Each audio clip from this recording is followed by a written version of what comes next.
Welcome back to Breath Biology. आज हम लोग स्टार्ट करेंगे एक और नया टॉपिक जिसका नाम है एविडेंसेस ऑफ एवोल्यूशन। तो देखो, हमारी अर्थ पे बहुत सारे ऐसे कुछ ना कुछ हमें एविडेंस मिलते गए जिससे पता चलता गया कि एवोल्यूशन हुआ है। तो वो जो 4 टाइप के एविडेंसेस हैं उसके बारे में हम लोग पढ़ेंगे। वो क्या क्या है वो देखते हैं।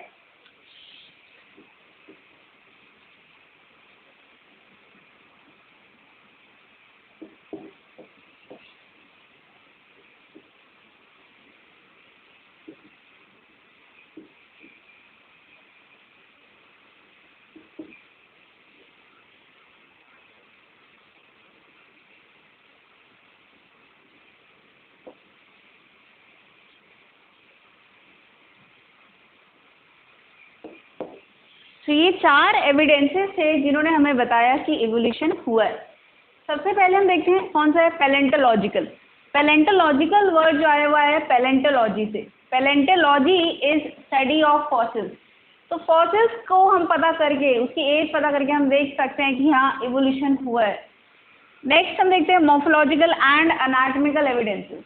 मॉर्फोलॉजिकल जो हम एक्सटर्नल स्ट्रक्चर की स्टडी करते हैं उसको मॉर्फोलॉजी कहते हैं, और anatomical is study of internal structure. तो हमारा जो एक्सटर्नल अपीयरेंस है या इंटरनल स्ट्रक्चर है उसके अपीयरेंस के बेसिस पे भी हम देखेंगे कि हम कहाँ से इवॉल्व हुए हैं, वो हमें एविडेंस मिल जाएगा। थर्ड है एम्ब्रियोलॉजिकल। तो जो एम्ब्रियो है उसको देख के जब हम पता कर रहे हैं, हम देखेंगे कुछ जो लोग होते हैं जो अलग अलग हम डिवीजन के होते हैं लेकिन उनके एम्ब्रियो काफ़ी हद तक सिमिलर हैं, तो हमें ये समझ में आएगा कि उनका कोई कॉमन ओरिजिन होगा। तो फोर्थ जो है हमारे पास वो है बायोजियोग्राफिकल एविडेंसेस। हम देखेंगे यहाँ पर ज्योग्राफी है ना, यहाँ हम देखेंगे कि एरिया वाइज जो हमारे जो लिविंग ऑर्गेनिजम्स हैं उन पर क्या इम्पैक्ट पड़ा, कैसे इवॉल्व हुए, उस बारे में हम लोग पढ़ेंगे बायोजियोग्राफिकल एविडेंसेस में। एक एक करके सारे सब टॉपिक उठाते हैं। जो हमारा फर्स्ट सब टॉपिक है वो है पैलेंटोलॉजिकल एविडेंसेस। तो स्टार्ट करते हैं। सबसे पहला एविडेंस जिसका नाम है पैलेंटोलॉजिकल एविडेंसेस। पैलेंटोलॉजी मैंने अभी आपको बताया क्या होता है, स्टडी ऑफ फॉसिल्स। ठीक है, अब ये फॉसिल्स क्या चीज़ है वो देखते हैं। फॉसिल्स क्या होता है बच्चों, ये प्रिजर्व रिमेन्स होते हैं of hard parts of organism, और ये मेनली कहाँ पर पाए जाते हैं, ये पाए जाते हैं मेनली सेडिमेंट्री रॉक्स में। तो देखो, ऐसा नहीं है कि कोई भी जो मर गया, जो दफन हो गया, वो सारे फॉसिल्स बन जा रहे हैं, नहीं। हम देखेंगे वहाँ पे ऑक्सीजन नहीं होना चाहिए, ताकि वो अगर ऑक्सीजन होगा क्या होगा, वो डीके हो जाएगा। तो ये जो फॉसिल्स होते हैं हमारे आमतौर पे डीके नहीं होते हैं, तभी ये हमारे एग्जैक्ट जिस शेप में है, जिस स्ट्रक्चर में है वो पाए जा रहे हैं। ठीक है, तो इस तरीके से देखिए वहाँ पे ऑक्सीजन का कोई कॉन्टैक्ट नहीं होना चाहिए और बहुत ज़्यादा हीट भी नहीं होनी चाहिए। ऐसी जगहों पे जो पाए जा रहे हैं उनको हम बोलते हैं फॉसिल्स। ठीक है, सेडिमेंट्री रॉक्स क्या है बच्चों, उस पर सेडिमेंट का डेपोजिशन होता जा रहा है होता जा रहा है, जिसकी वजह से जो भी हमारा स्ट्रक्चर है फॉसिल वो अंदर डेपोजिट हो गया है, उसके ऊपर एक कोटिंग आई जा रही है। ओके, तो ये था हमारा फॉसिल्स के बारे में। लिखते हैं फॉसिल्स। तो ये था हमारे फॉसिल्स के बारे में। अब पढ़ते हैं फॉसिल्स कितने टाइप्स के होते हैं। ठीक है, सबसे फर्स्ट फॉसिल जो आता है हमारे पास वो है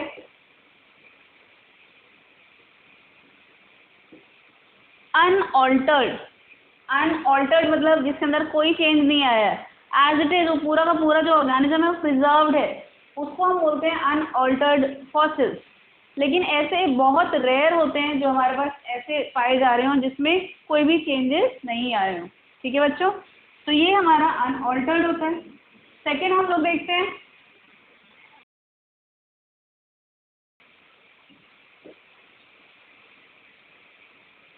मोल्ड फॉसिल। मोल्ड आप सब लोगों को पता होगा, और अब तो स्पेशली पता होगा, घर में बैठे हैं जब लॉकडाउन में रोज केक बना रहे हैं, मफिन्स बन रहे हैं, तो किससे बनता है, एक उसका मोल्ड होता है, एक सांचा होता है।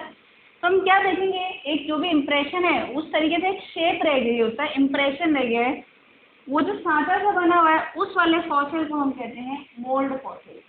ठीक है बच्चों, अब इसी मोल्ड में जब मिनरल्स का डेपोजिशन हो जाता है तब ये क्या कहलाता है, cast. Cast fossil basically mould fossil है। अब मोल्ड क्या होता है, सांचा है ना, अंदर खाली स्पेस है, जब इसके अंदर मिनरल का डेपोजिशन होने लग गया है, इकट्ठा होने लग गया है, तो उसको हम बोलते हैं कास्ट फॉसिल। ओके, फोर्थ देखते हैं हम लोग petrified fossil.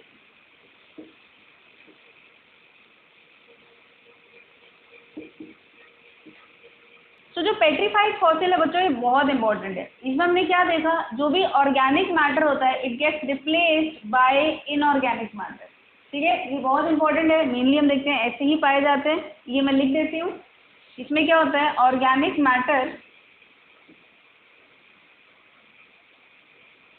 Is replaced by inorganic matter. ठीक है, तो ये 4 टाइप है। आखिरी जो हमारा टाइप है वो है कॉप्रोलाइट।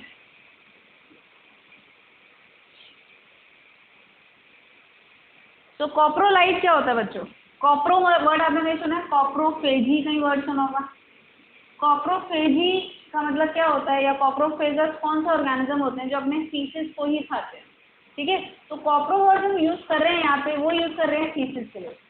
अब कॉप्रोलाइट यहाँ पे क्या मतलब हुआ कि जिनके जो फीसिस हैं वही फॉसिलाइज हो चुके हैं, वही फॉसिल जब बन जाते हैं तो वो कहलाते हैं कॉप्रोलाइट।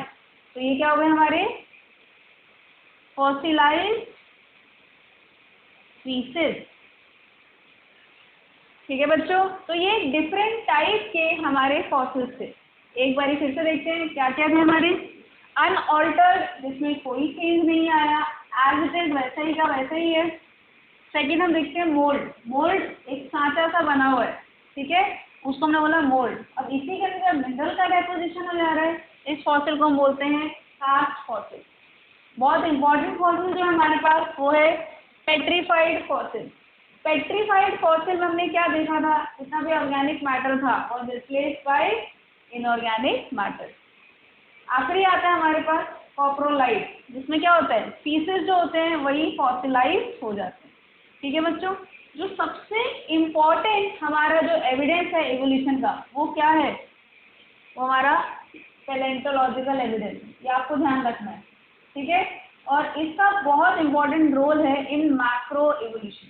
मैक्रो समझ रहे हो, मतलब बहुत लार्ज लेवल पे जो एवोल्यूशन हुआ है उसमें इसका बहुत इंपॉर्टेंट रोल है। अब देखो ये फॉसिल्स की हेल्प से हम कैसे पता कर पा रहे हैं कि क्या एवोल्यूशन हुआ, कौन कहाँ से इवॉल्व हुआ, वो अब हम देखते हैं। तो किस तरीके से हम फॉसिल्स की हेल्प से पता कर सकते हैं एवोल्यूशन हुआ है, कौन कैसे डेवलप हुआ है। उसमें जो हमारा सबसे पहला मेथड है वो है रिलेटिव मेथड। रिलेटिव मतलब किसी की कॉन्टेक्स्ट में देख के बता रहे हैं, हमें न्यूमेरिकली नहीं समझ आएगा कि कौन सा कितना पुराना है, कितने सालों पुराना है, बट हम कंपेयर करके बता सकते हैं कि कौन ज़्यादा पुराना है। अब देखो जैसे एग्जाम्पल देते हैं कि ये देख लेते हैं, ये सेडिमेंट्री रॉक्स है। यहाँ पर हमने देखा कि कोई चीज़ है जो यहाँ पर कोई भी ऑर्गेनिज्म है जो यहाँ पे ऐसे सेटल हो गया, फॉसिल बन गया है। फिर हमने क्या देखा, सेडिमेंट साइड, ठीक है। फिर हमने देखा कि और कुछ ऑर्गेनिज्म है जो यहाँ पर इस तरीके से फॉसिलाइज हो गए। फिर सेडिमेंट आए, पूरा इसको कवर कर लिया, इस तरीके से कवर कर लिया। अब देखो जितना हम डीप जा रहे हैं, ये हो गया डीपर वाला पार्ट और ये सुपरफिशियल है। इससे हम क्या पता कर पा रहे हैं, ये देखिए।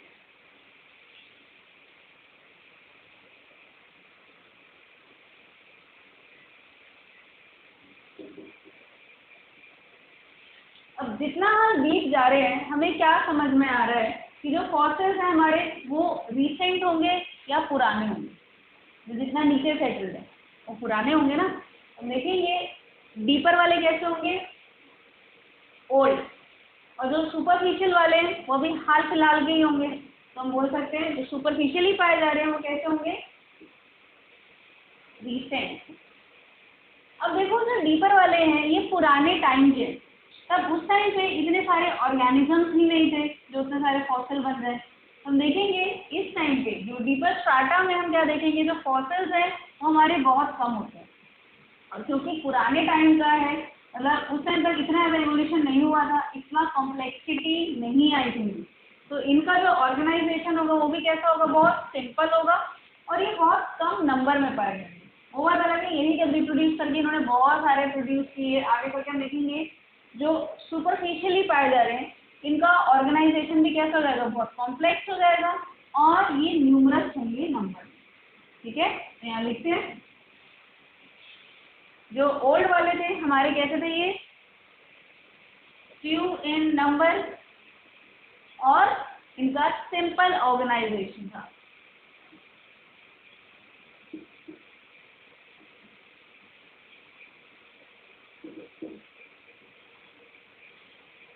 सुपरफिशियल वाले मैंने आपको बताया they are more in number, ठीक है बच्चों, और इनका जो ऑर्गेनाइजेशन है वो कैसा होगा, कॉम्प्लेक्स होगा।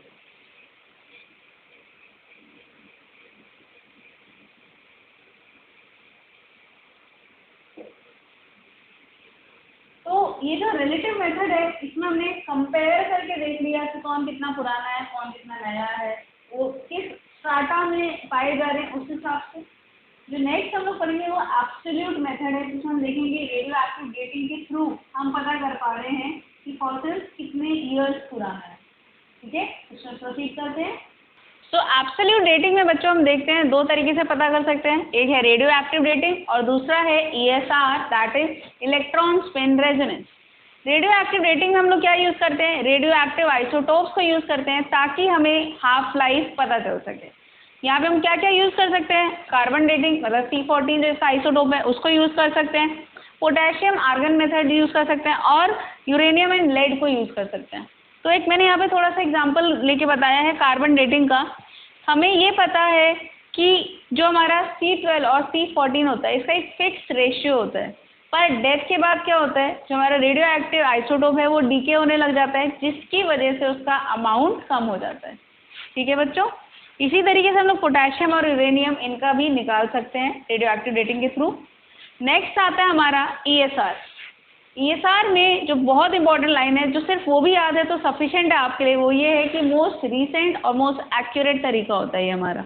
अब इसमें क्या चीज़ होता है, हम देखते हैं कि यहाँ पे जो इलेक्ट्रॉन्स होते हैं वो सारे ट्रैप हो जाते हैं मिनरल्स में, और इसकी वजह से हम क्या देखते हैं, जो एटम्स हैं उनका स्पिन बदल जाता है। ठीक है, सो इस तरीके से फॉसिल्स ने हमें हेल्प किया इन फाइंडिंग आउट इवोल्यूशन। आगे बढ़ते हैं। सो फॉसिल्स फर्दर कितने टाइप के होते हैं वो देखते हैं बच्चों। उसमें जो सबसे फर्स्ट आता है वो है मिसिंग लिंक। लिंक समझ में आ रहा है, किसी दो ग्रुप को कनेक्ट कर रहा है, बट अब वो मिसिंग है। मिसिंग है मतलब अब वो सर्वाइव ही नहीं कर रहा है, एक्सटिंक्ट हो चुका है। तो ऐसे जो होते हैं हमारे कैरेक्टर्स, उनको हम वर्ड यूज़ करते हैं मिसिंग लिंक, और इसको ट्रांजिशनल फॉर्म भी बोला गया है। ट्रांजिशनल क्यों बोला है, क्योंकि एक से दूसरे के अंदर चेंज आ रहा था, ट्रांजिशन ले रहा था ये वाला स्ट्रक्चर। तो इसमें हमारे पास एक बहुत ही कॉमन एग्जाम्पल है, वो है आर्कियोप्टेरिक्स। आर्कियोप्टेरिक्स जो वर्ड है हम देखेंगे, अगर इसको तोड़ें तो क्या बनता है, आर्की का मतलब होता है पुराना, आर्की बैक्टीरिया आप लोगों ने पढ़ा हुआ है, तो वहाँ से आ गया प्रिमिटिव। टेरिक्स वर्ड टेरो, टेरो का मतलब हो गया विंग। तो ये देखो प्रिमिटिव है और इसमें विंग्स पाए जा रहे हैं। ये एक ऐसा बर्ड लाइक दिखने जैसा स्ट्रक्चर है, पर ये हमारा मिसिंग लिंक जो है it is present between reptiles and Aves. Bird और रेप्टाइल्स के बीच के हमारा ये कैरेक्टर है। अब क्यों इसका बीच को बोला जा रहा है, क्योंकि दोनों के कैरेक्टर पाए जा रहे हैं। रेप्टाइल के क्या कैरेक्टर हैं वो देखते हैं। सबसे पहली चीज़, इनके पास बहुत लॉन्ग टेल होती है। ठीक है, दूसरा हमने देखा इनके पास क्लॉज प्रेजेंट होते हैं। तीसरा हमने देखा कि कॉर्डल वर्टिब्रे जो होते हैं इनके फ्यूज नहीं होते हैं। वेयरएज आपने पढ़ा होगा बर्ड्स में कॉर्डल वर्टिब्रे फ्यूज होके एक स्ट्रक्चर फॉर्म करते हैं जिसको हम बोलते हैं पाइगोस्टाइल। वो चीज़ रेप्टाइल्स में नहीं होती है, तो यहाँ पे ऐसा लिखा हुआ है। फिर हम देखते हैं इनमें वीक स्टर्नम प्रेजेंट होता है। जो वीक स्टर्नम है ये बिल्कुल भी नहीं होता है बर्ड्स में। बर्ड्स का जो स्टर्नम होता है उसमें हम देखें स्ट्रक्चर होता है कील या कैरिना। इसी की वजह से यहाँ पे अटैचमेंट होता है पेक्टोरल मसल्स का, जो फ्लाइट मसल्स हैं इनमें, और उस वजह से बर्ड्स उड़ पाती हैं। तो उनमें तो स्टर्नम बहुत ही ज़्यादा स्ट्रॉन्ग होता है, पर इसका कैसा है, वीक है। ठीक है, और इनके पास टीथ भी पाए जाते हैं। हम देखते हैं जो जितनी भी मॉडर्न बर्ड्स हैं, ऐसा नहीं कभी किसी बर्ड के पास टीथ नहीं रहा। जो प्रिमिटिव बर्ड्स हैं जो एक्सटिंक्ट हो चुकी हैं उनके पास टीथ होते थे, जैसे हेस्पेरोनिस हो गया। लेकिन जो अब मॉडर्न बर्ड्स हैं जितना हम देखते हैं नॉर्मली, उन सब के पास टीथ एब्सेंट होते हैं, बट इसके पास टीथ प्रेजेंट थे। तो इसलिए ये सारे हमारे रेप्टिलियन कैरेक्टर हो गए। अब देखते हैं बर्ड्स वाले क्या कैरेक्टर हैं। सबसे पहले हम देखेंगे इनकी जो फोरलिम्ब है वो मॉडिफाई हो गया इनटू विंग, अभी तोड़ेंगे। फिर हमने देखा कि इनके पास फेदर्स पाए जा रहे हैं। और जो इनका जॉ है वो मॉडिफाई होकर बीक बन चुका है, जैसा हम देखते हैं बर्ड्स में होता है। और आखिरी में देखेंगे फर्क्यूला प्रेजेंट है, जो विशबोन होती है यहाँ पे वाई शेप की, वो बर्ड्स में ही पाई जाती है और वो यहाँ पर पाई जा रही है। तो यहाँ से हमें ये समझ में आ गया कि आर्कियोप्टेरिक्स जो है ये लिंक रहा होगा बिटवीन रेप्टाइल्स एंड एप्स। एक चीज़ ध्यान रखनी है आपको कि इसका फॉसिल, जो आर्कियोप्टेरिक्स है, इसका फॉसिल कहाँ मिला होगा या कौन से पीरियड में मिला होगा। तो जिस पीरियड में मिला मैं वो लिखती हूँ, उस पीरियड को हम कहते हैं क्रिटेशियस पीरियड।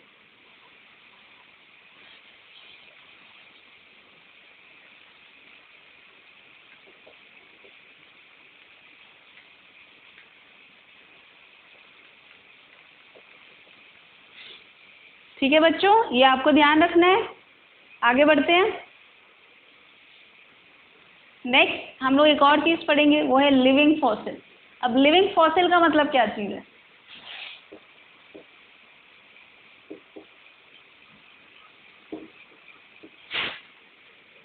फॉसिल है, ये आपको समझ आ गया। लिविंग फॉसिल का क्या मतलब हुआ? अभी तक हम पढ़े थे कि फॉसिल्स क्या होते हैं, डेड एंड डिकेइंग होते हैं, हमारे रिमेन्स जो होते हैं। पर यहाँ मैंने बोल दिया लिविंग फॉसिल। ये हम स्पेसिफिकली उन ऑर्गेनिजम्स के लिए यूज़ करते हैं जो जब से अपने एग्जिस्टेंस में आए हैं तब से उनके अंदर कोई भी चेंज नहीं आया है। ठीक है, जब से वो आए अपनी एग्जिस्टेंस में उनमें कोई भी चेंज नहीं आया। जैसे इसमें एक एग्जाम्पल है हमारे पास, लेटिमेरिया। इसका जो कॉमन नेम है वो है सीलाकेंथ और इसी को हम बोलते हैं लोब्ड फिन फिश।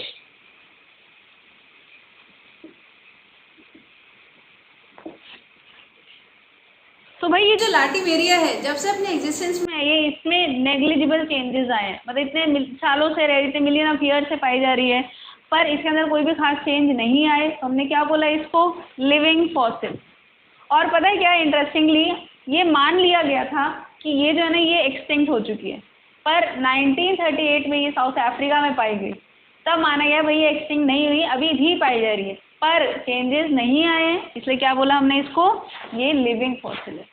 अब इसको हम ना मेटाफोरिकली भी यूज़ कर सकते हैं। जैसे कि अगर तुम में से कुछ बच्चे हैं जो बहुत देर से पढ़ रहे हैं और पढ़ने के बाद भी जब उनने क्वेश्चन सॉल्व किए एक भी सॉल्व नहीं हो रहा बिल्कुल, तो जो स्टार्टिंग में हालत थी वही बाद में हालत है, तो कुछ भी चेंज आया तुम्हारे अंदर? नहीं आया ना, तो तुम क्या कहलाओगे फिर? Living fossil. बट ये मेटाफोरिकली है, तुम अपने आप को बोलते चल रहे हो हम लिविंग फॉसिल है, ऐसा नहीं है। ठीक है, तो बच्चों बारी है आज के क्वेश्चंस की, देखते हैं जल्दी से। Which one of the following is an example of missing link? आप लोग पढ़ चुके हैं मिसिंग लिंक क्या होता है, इन चारों में से बता दो जल्दी से कौन सा आंसर होगा। Second question, which one of the following is fossilised faeces? और ये भी आपके पास चारों ऑप्शन है, इसके आंसर मुझे कमेंट सेक्शन में बताइए। वीडियो अच्छी लगी तो इसको जल्दी से लाइक करिए और मेरे चैनल को सब्सक्राइब करिए। Thank you.